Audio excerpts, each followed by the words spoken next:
Aku, apa ciri-ciri hari kiamat? Antalidal amatu rabbataha. Seorang budak melahirkan tuannya. Ya, seorang budak melahirkan tuannya.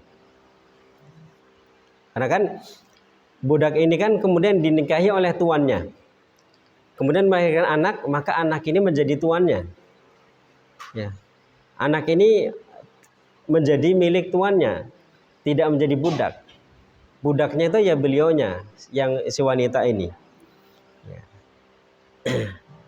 Ini ciri-ciri terjadinya hari kiamat. Wa antaral hufatal.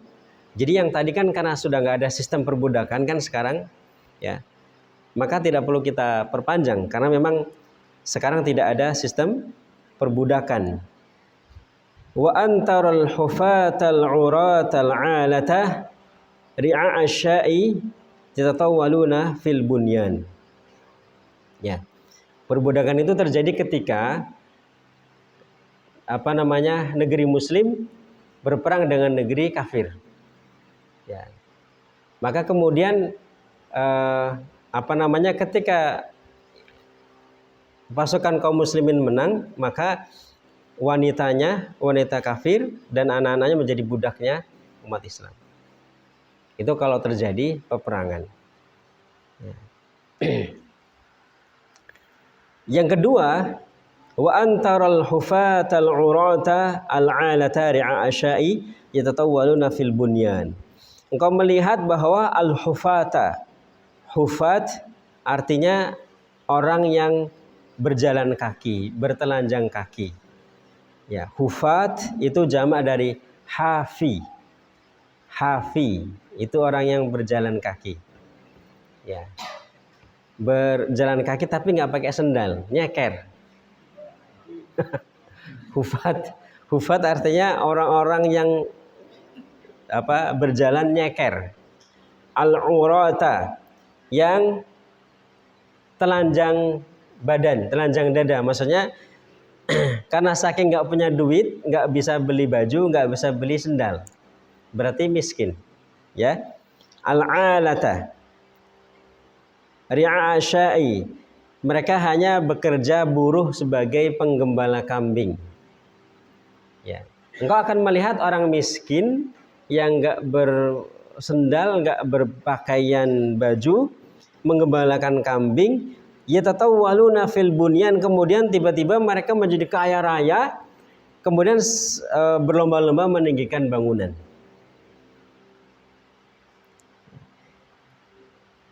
Ini ciri-ciri tanda hari kiamat. Sudah terjadi belum, Pak, ciri-cirinya yang ini? Sudah. Tsumman talaqa. Kemudian pemuda ini berdiri, kemudian pergi. Falabithtu maliyan. Tsumma qala li. Ketika sudah pergi, maka Nabi berkata kepadaku, kata siapa? Umar. Ya Umar, wahai Umar. Atadri manisail? Kamu tahu nggak siapa pemuda tadi yang bertanya-tanya?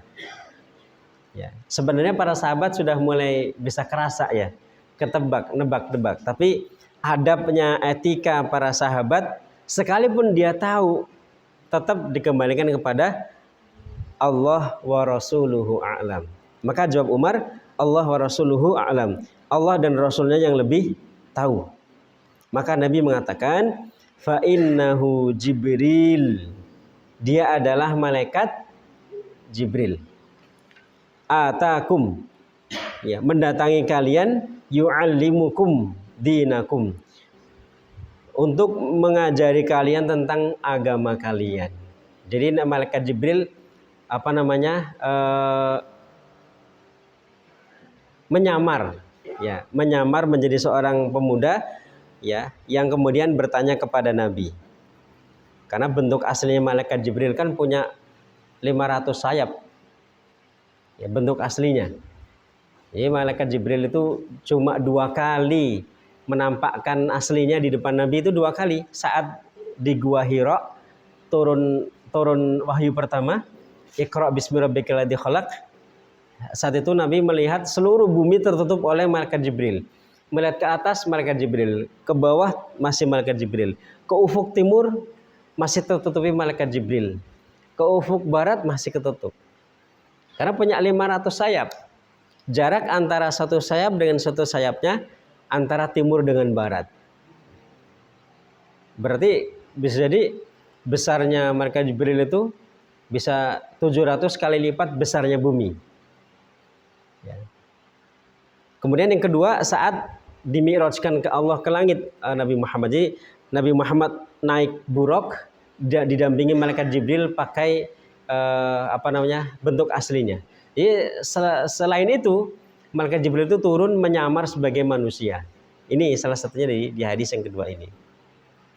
Menyamar sebagai manusia. Nah, ini jadi hadis yang kedua ini menceritakan pada kita tentang Islam, rukun iman dan ihsan. Nah, yang terakhir tadi menceritakan tentang ciri-ciri hari kiamat. Jadi Bapak Ibu, memang urusan kiamat itu urusannya Allah, tidak ada yang tahu. Tapi kalau melihat ciri-cirinya, kelihatannya kita tidak menemui itu, kelihatannya ya, mudah-mudahan. Tapi ya wallahu alam, karena ciri-ciri hari kiamat itu seperti tasbih yang terpotong simpul bawahnya, maka kemudian biji tasbih berjatuhan dengan sangat cepat. Tek tek tek tek tek tek, tek begitu. Sangat cepat itunya, tanda-tandanya sangat cepat. Ya. Makanya orang-orang Israel itu tidak akan pernah hengkang dari Palestina, nanti hengkangnya di saat Imam Mahdi yang memimpin. Ya. Dan puncak kejayaan mereka nanti pas datangnya Dajjal. Ya. Pas datangnya Dajjal. Maka kita melihat ciri-ciri hari kiamat, ya. Di sini kan dikatakan orang-orang miskin penggembala kambing. Nah, di kalimat ini ada yang bertanya kepada Rasulullah, siapa mereka ya Rasulullah? Orang-orang yang kaya, orang-orang miskin, ya, sebagai penggembala kambing. Kemudian tiba-tiba jadi orang kaya. Siapa ya Rasulullah? Kata Nabi, hum al-Arab. Ya, mereka adalah orang-orang Arab. Makanya sebelum ketemu minyak, itu orang-orang Arab miskin betul Bapak Ibu. Miskin betul. Tapi setelah ketemu minyak di bawah mereka langsung menjadi orang yang negara-negara kaya. Makanya kemudian bangunan tertinggi di dunia itu sekarang ada di Dubai. Ya, Burj Khalifa. Sekitar panjangnya sekitar 800 meter. 800 meter. Dan sekarang Pangeran Walid di Arab Saudi ingin menandingi Burj Khalifa di Dubai, ya, ingin membuat Kingdom Tower. Membuat Kingdom Tower di Arab Saudi yang panjangnya 1,2 km. 1.200 meter. Itu kan berarti kan bangunan yang paling tinggi di dunia, dan hadis ini sudah nyata. Ya. Kemudian apa ciri-ciri hari kiamat yang lainnya? Ya, bahwa nanti akan terjadi al-malhamah al-kubra. Al-malhamah al-kubra itu peperangan yang sangat dahsyat. Al-malhamah itu pertumpahan darah yang sangat dahsyat. Ya. Jadi mungkin ya disinyalir ini sebagai perang dunia ketiga. Ya. Bahwa nanti umat Islam, kata Rasulullah SAW, umat Islam itu akan berkoalisi dengan Rum. Rum itu Romawi. Romawi itu sekarang Eropa. Ya. Akan menghadapi musuh kalian. Ya. Musuh kalian di sini tidak disebutkan apa, tapi bisa kita kerasa, bisa kita tebak bahwa musuh kita bisa jadi ada Syiah, ada komunis, ya, dan seterusnya. Kemudian kalian mengalahkan musuh kalian. Jadi kita nanti berkoalisi dengan Barat untuk mengalahkan musuh kalian. Setelah mengalahkan musuh kalian, kemudian mereka akan mengkhianati koalisi. Ya. Salah satu prajurit umat Islam akan dibunuh oleh orang Barat, kemudian kalian akan berperang dengan orang Eropa dan kalian menang. Itu malhamah, al-malhamah al-kubro, dan itu ya peperangannya menggunakan alat tradisional. Karena apa? Karena energinya sudah habis. Energi udah habis. Jadi nanti tidak ada lagi bom, tidak ada lagi nuklir, tidak ada lagi internet, tidak ada lagi HP, tidak ada lagi satelit. Itu sudah habis. Jadi nanti peperangannya seperti zaman dulu, pakai kuda, pakai pedang, pakai panah, pakai tombak. Dan sekarang sistem militer di Rusia, ya itu sekarang mereka sistem militernya salah satu cabang pendidikannya memakai senjata tradisional di Rusia, pakai kuda, pakai tombak, pakai panah, gitu kan, seperti itu. Karena memang alur pergerakannya terlihat seperti itu, bahwa nanti energi kita akan habis, ya, maka akan terjadi al-malhamah al-kubro. Yang kedua, ini ciri-ciri tanda kiamat besar Bapak Ibu ya. Kalau kiamat-kiamat kecil banyak tuh, terjadi banyak gempa, itu ciri-ciri hari kiamat. Ya. Kemudian ciri-ciri tanda yang kedua, ciri-ciri tanda kiamat besar yang kedua adalah akan datang dukhon, asap. Ya. Asap dari Yaman. Asap ini akan menyebar ke seluruh dunia. Ya. Bagi orang-orang beriman itu hanya batuk, pilek, bersin. Tapi bagi orang-orang kafir, munafik, mereka akan melepuh ininya, akan melepuh kulitnya. Yang ketiga, ya, akan terjadi paceklik yang luar biasa. Ya, paceklik yang luar biasa, disinyalir kemarauannya sampai 1, 2, 3 tahun menjelang kedatangan Dajjal.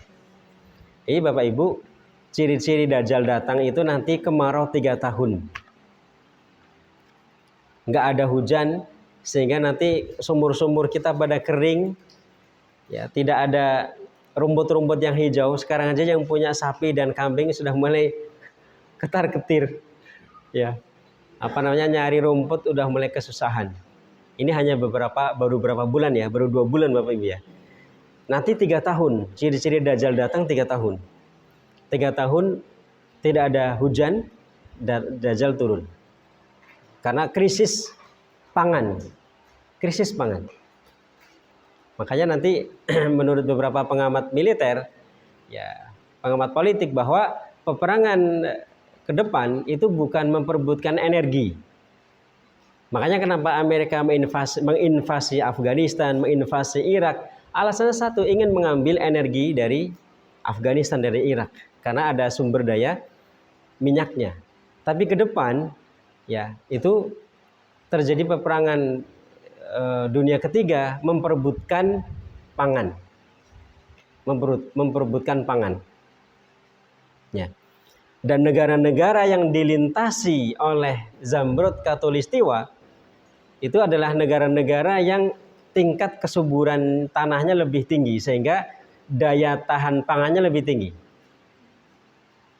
Maka berarti bisa ditebak nih, Indonesia bisa menjadi tempat perebutan makanan nanti di situ. Ya, bahkan dalam sebuah hadis itu dikatakan bahwa sampai-sampai orang itu berebut makanan hampir-hampir membunuh saudaranya sendiri.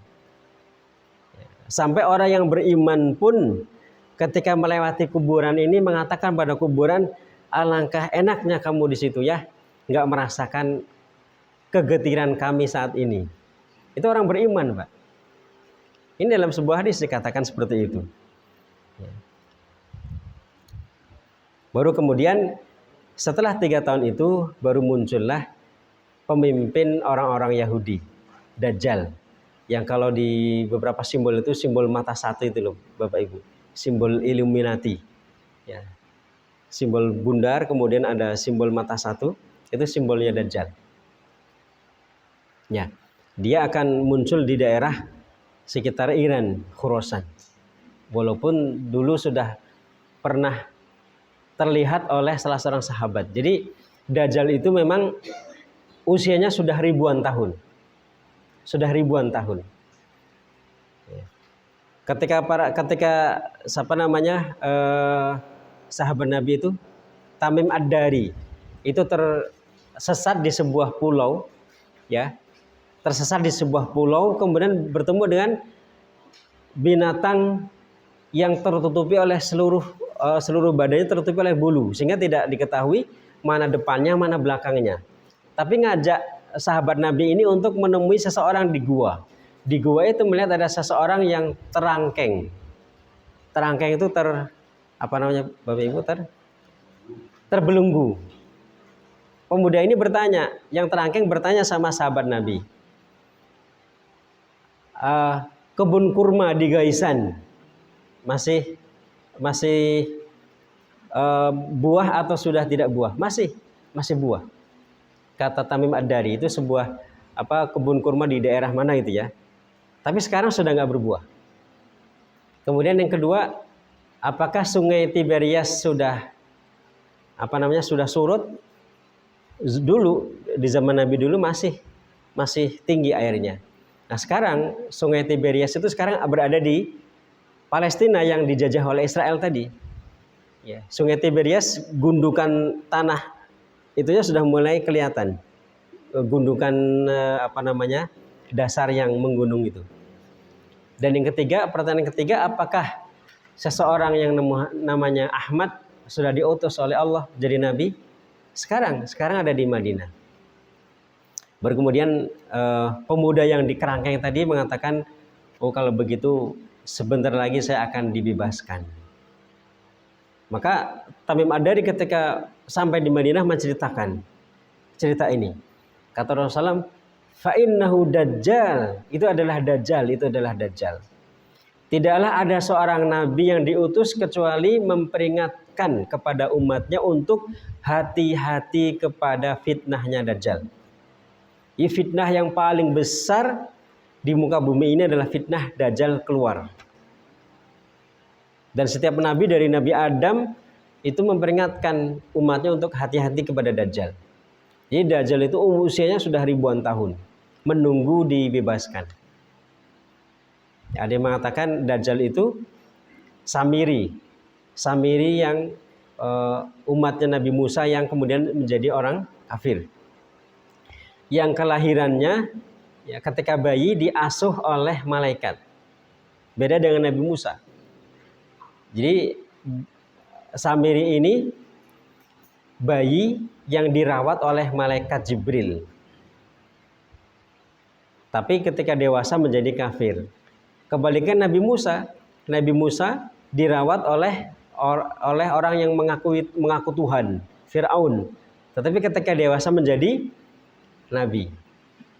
Akhirnya kemudian Samiri jadi pengikutnya Nabi Musa.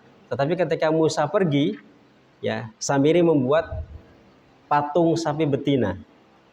Ya, patung sapi betina, makanya yang ada di cerita surat Al-Baqarah menceritakan tentang Samiri. Ya, sapi betina dari perunggu sehingga kan dalamnya kan kopong Ibu ya.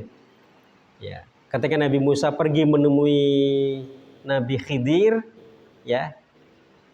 Nabi Musa nitip kepada Nabi Harun, tolong jaga umat kita. Tapi Nabi Harun kewalahan dengan sikapnya Samiri yang membuat patung sapi betina. Nah, sapi ini bisa mengeluarkan suara. Sapi. Suara sapi gimana bunyinya, Rizky? Gitu ya. Ya begitu. Ya, jadi kemudian para ulama tafsir mengatakan bahwa karena di dalamnya rongga, kena angin jadi dia berbunyi. Karena ada angin. Ya. Kemudian ada ulama tafsir lagi mengatakan bahwa karena Samiri diasuh oleh malaikat Jibril, tahu